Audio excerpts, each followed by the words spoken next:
안녕하세요. 오늘도 꽃과 함께하는 위드 그린입니다.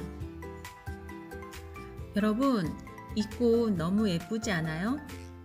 정확하게 말하면 꽃이 아니고 잎이 예쁘다라고 해야 될 것 같아요. 이 식물은 크리스마스를 상징하는 대표적인 꽃 포인세티아인데요. 로즈 인텔리라고 하는 포인세티아 신품종입니다.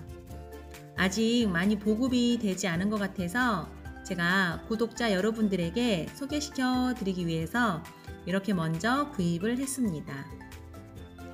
제가 포인세티아를 검색하면서 공부를 좀 했는데요. 포인세티아는 외국에서 들여온 꽃이기 때문에 로열티를 줘야 된다고 해요. 그래서 로열티를 주지 않기 위해서 신품종을 많이 개발을 해서 보급을 하고 있는데 시중에 나와 있는 거는 40여 종의 신품종이 있다고 합니다. 요즘에 포인세티아를 보면은 잎 색깔이 다양하게 많이 나와 있는 거를 볼 수 있을 거예요. 그게 바로 포인세티아 신품종입니다. 우리나라에서 생산 판매되는 포인세티아의 약 60%는 애국산 품종이고 화분당 70에서 110원의 로열티를 지불해야 하므로 농가 경영에 부담이 된다고 하는데요. 이왕이면은 우리나라에서 개발한 신품종을 구입해서 이 로열티가 외국으로 새지 않도록 하는 것도 우리 식물 덕후들의 역할인 것 같습니다. 이 포인세티아 꽃말은 크리스마스 꽃답게 축복이라고 하는데요. 저도 구독자 여러분들에게 이 말을 꼭 하고 싶습니다. 여러분 모두 축복합니다. 이 꽃처럼 보이는 빨간 부분은 사실 꽃이 아니고 잎이 변한 포엽이라고 하는 건데요. 실제 꽃은 한가운데 있는 아주 작은 거, 이게 꽃입니다. 포엽은 꽃을 보호하고 나비와 벌을 유인하기 위해서 꽃 주변을 이렇게 감싸고 있는 잎을 포엽이라고 하는데요. 꽃이 너무 작기 때문에 이 포엽을 이렇게 화려하게 해서 곤충을 유인한다고 합니다. 포인세티아를 구입할 때는 잎과 포엽의 색깔이 선명한 것을 골라야 되고 꽃이 피기 시작한 화분을 구입해야 오랫동안 볼 수가 있다고 합니다. 포인세티아의 최적 온도는 18도에서 24도입니다. 그래서 겨울에도 이 실내 온도가 10도 이상은 유지가 되어야지만 죽지 않고 살고요. 여름에는 강한 직사광선은 피하고요. 겨울철에는 햇빛을 좋아하기 때문에 햇빛이 잘 드는 곳에 두어야 하는데 최소한 하루 2~3시간은 햇빛을 받게 하고 온도 차이가 적은 곳에 두는 게 좋습니다.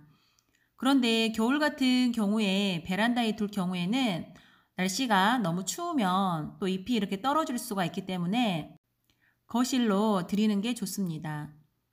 저 같은 경우에는 저는 남쪽 지역에서 사는데요.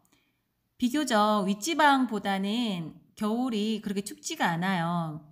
그리고 또 베란다에 이렇게 해가 들어오기 때문에 저는 베란다에서 이렇게 키우면서 올 겨울을 한번 이겨보려고 합니다. 포인세티아 물주기는 다른 꽃들과 마찬가지로 화분 겉흙이 다 마른 다음에 물을 주어야 하고요. 물을 너무 많이 주면 뿌리가 썩기 때문에 화분 받침에 물이 고이지 않도록 해야 됩니다. 분갈이는 지금 이렇게 사서 바로 해주는 것보다는 꽃을 충분히 감상한 다음에 내년 봄에 해주는 게 좋고요. 보통 5월달에 하면은 좋은데요. 포인세티아는 뿌리가 엄청 예민하기 때문에 분갈이를 하실 때는 흙을 이렇게 털지 않고 가급적이면 그 흙을 있는 그대로 옮겨주는 것이 좋습니다. 분갈이 하실 때 흙은 피트모스와 펄라이트가 섞여 있어서 배수가 잘 된 흙에 분갈이를 하는 게 좋습니다. 그리고 이 포인세티아는 대표적인 단일 식물인데요. 지금은 이 포인세티아가 농장에서 나올 때 단일 처리를 해서 이렇게 색이 선명하게 되어 있는데요.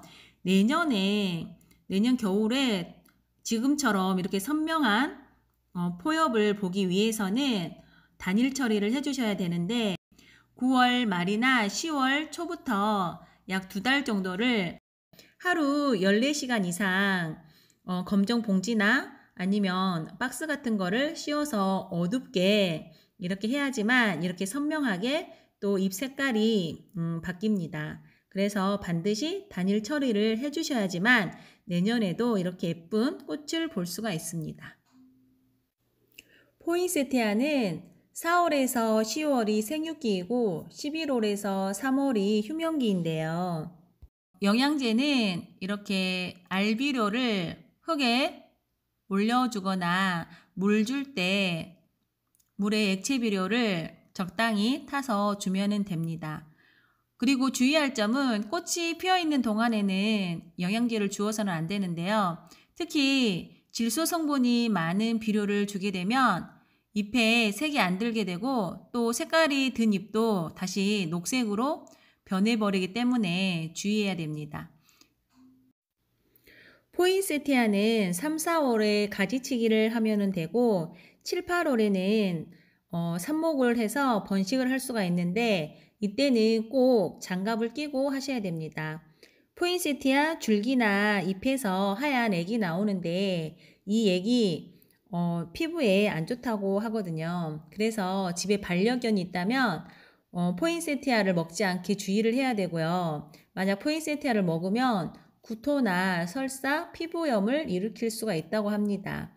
그래서 반려동물이나 어린아이가 있는 집에서는 꼭 주의를 해야 될 것 같습니다.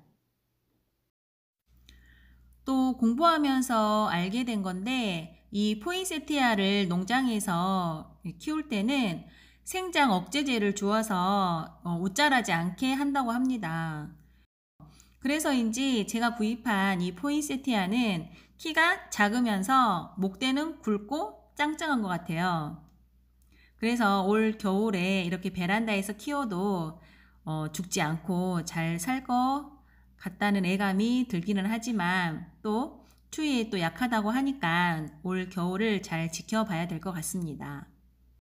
특히 겨울철에 조심해야 될 거는 창문을 열어두고 찬바람을 맞으면은 잎이 또 이렇게 후다닥 떨어집니다. 그래서 꼭 겨울철에는 찬바람을 쏘이지 않도록 유의하셔야 됩니다. 포인세티아에 대해서 이렇게 공부를 많이 했으니까 이제 자신감을 갖고 저도 잘 키워보도록 하겠습니다. 100번 공부하는 것보다 한번 키워보는 게 도움이 훨씬 더 많이 될 것 같고요. 일단 식물은 죽이든지 살리든지 일단 키워봐야 될 것 같습니다. 여러분들도 올 겨울에는 이렇게 예쁜 포인세티아 꼭 신품종, 로열티가 외국으로 새지 않게 꼭 신품종인지 아닌지 여러분 하원에 가서 꼭 여쭤보시고요. 구입하셨으면 좋겠습니다. 오늘도 제 영상 끝까지 시청해주셔서 감사합니다. 여러분 축복합니다. 늘 행복하세요.